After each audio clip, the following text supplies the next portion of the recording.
Muchas gracias por dar clic a este video. Les recuerdo que el fin de este material es simplemente explicativo. El video del día de hoy, Short Answers o respuestas cortas. Y vamos a utilizar como referencia el tiempo presente simple. ¿De acuerdo? Quiere decir que los ejercicios que hagamos el día de hoy lo haremos en presente simple.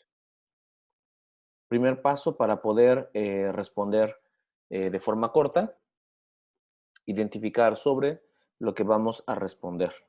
Para esto vamos a hacer un ejercicio rápido de convertir los sujetos a pronombres personales para darnos una idea de qué tipo de respuestas, o más bien, qué tipo de pronombres podemos utilizar al momento de responder. Vamos a utilizar el verbo become, ¿sí? Que al momento de decir que se convierte a, vamos a decir mejor become. Como en el ejemplo número 1, repetimos, the car becomes it. El carro se convierte en it. Quiere decir que este pronombre personal it es el pronombre que vamos a utilizar en nuestras respuestas cortas. Cuando en la pregunta tenemos, por ejemplo, the car, al momento de responder, no utilizamos el sustantivo, sino utilizamos el pronombre personal que le corresponde a lo que estamos describiendo o sobre lo que estamos preguntando. You becomes I or we, ¿sí?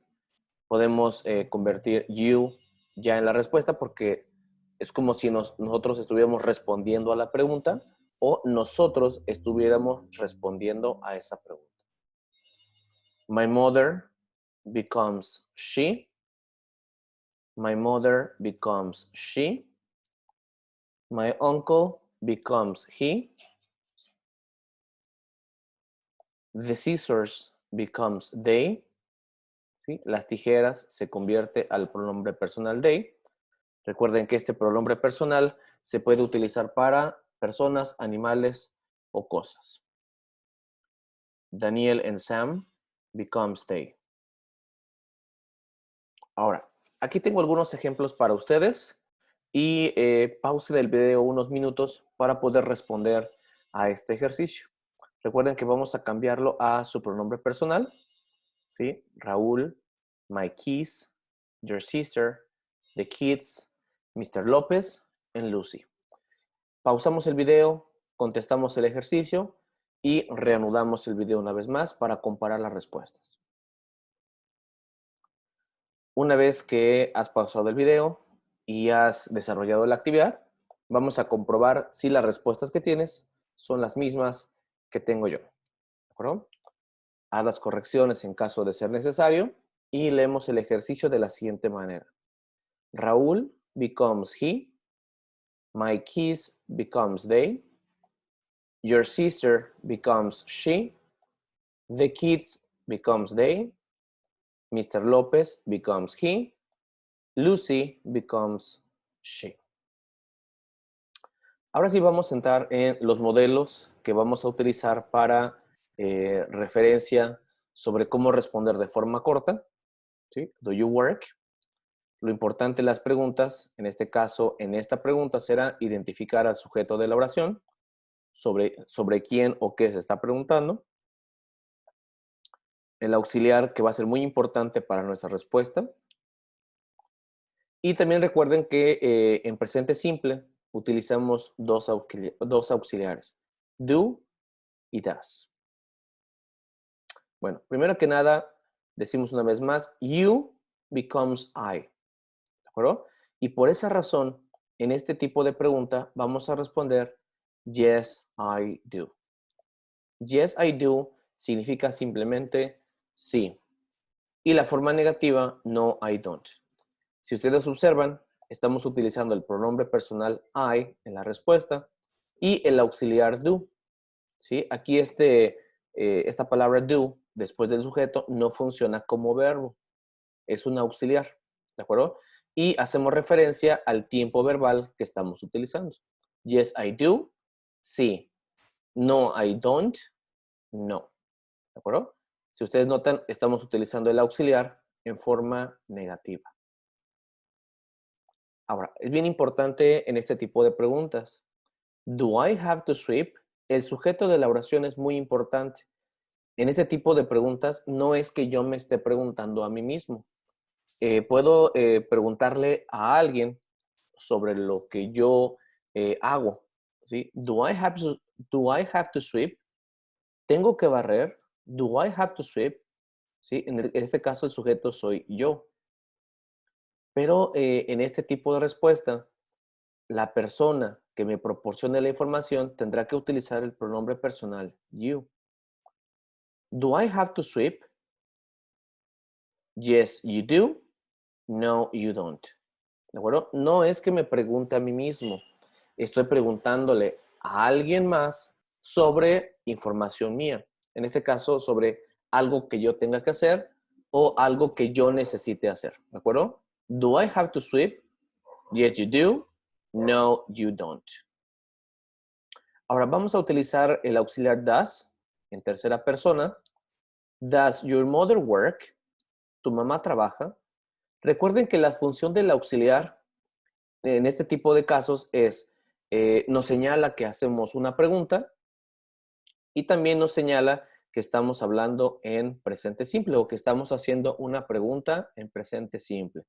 En pocas palabras, los auxiliares nos señalan el tiempo verbal en el que estamos haciendo esta pregunta. Verbo en forma base. Aquí, por ejemplo, no utilizamos works, lo utilizamos en forma base. Recuerden que en la conjugación, bueno, en una oración, decimos my mother works, utilizamos la S al final del verbo. En este caso no lo hacemos de esta forma porque tenemos el auxiliar al inicio de nuestra pregunta. Does your mother work? ¿Sí? Aquí está el auxiliar, does. Y por esa razón utilizamos el verbo en forma base. El sujeto de la oración será your mother, ¿sí? Así que recuerden, my mother, your mother becomes she. Quiere decir que en la respuesta vamos a utilizar el pronombre personal she. Your mother becomes she. Yes, she does. Recuerden que does es el auxiliar. No, she doesn't. No. Yes, she does. Sí. No, she doesn't. No. ¿De acuerdo? Aquí estamos haciendo uso del auxiliar que le corresponde a este pronombre personal, tanto de forma afirmativa como de forma negativa. Do you two study? ¿Ustedes dos estudian? You two será el sujeto de la oración. You two becomes we. ¿Sí? Vamos a cambiar al pronombre personal we en la respuesta. Y decimos, yes, we do. No, we don't. Y de igual forma, estamos haciendo uso del auxiliar, ¿sí? A un lado, a un costado del pronombre personal, tanto de forma afirmativa como de forma negativa. Do you two study? ¿Ustedes dos estudian? Yes, we do. No, we don't. Sí y no. Recuerden que en el caso del pronombre personal you, lo utilizamos de dos formas. Vamos a llamarle que son palabras homónimas, palabras que se escriben igual, pero tienen diferente significado. ¿Cómo vamos a hacer para diferenciar uno de otro? Bueno, el complemento de la oración será el que cambie el sentido de nuestra oración también. En este caso, de nuestra pregunta. You becomes I o you becomes we. Ahora, en el caso de los plurales, tengan mucho cuidado con los plurales. Do your sisters live in Mexico? Do your sisters live in Mexico? En este caso hablamos de plurales, ¿sí? En este caso hermanas, tus hermanas. Eso será el sujeto de la oración. No preguntan por mí, sino preguntan por, en este caso, my sisters, pero la pregunta dice your sisters, ¿de acuerdo? Entonces, este será el sujeto de nuestra oración. Your sisters becomes they. ¿Sí? Vamos a utilizar entonces en la respuesta el pronombre personal they. Do your sisters live in Mexico? Yes, they do. Y no, they don't. Y de esta manera hacemos uso de una respuesta afirmativa corta y de una respuesta negativa corta también. Recuerden que el auxiliar se encuentra a un lado del pronombre personal, no tiene función verbal, tiene función de auxiliar. Les dejo estos ejemplos para que en casa puedan practicar preguntas cortas, pueden responder afirmativo y negativo. Does Tom teach Spanish? Does your father play? Does your mother cook? Do you study? Does Sarah dance? Do you three eat veggies? Do you speak French? Does Mr. Hill work here? Y aquí son algunos ejemplos que les puedo compartir para que practiquemos lo que acabamos de hacer. Muchas gracias por quedarse hasta el final de este video. Espero que la información que te acabo de compartir te sea de utilidad y nos vemos en el próximo video. Que tengan un excelente día.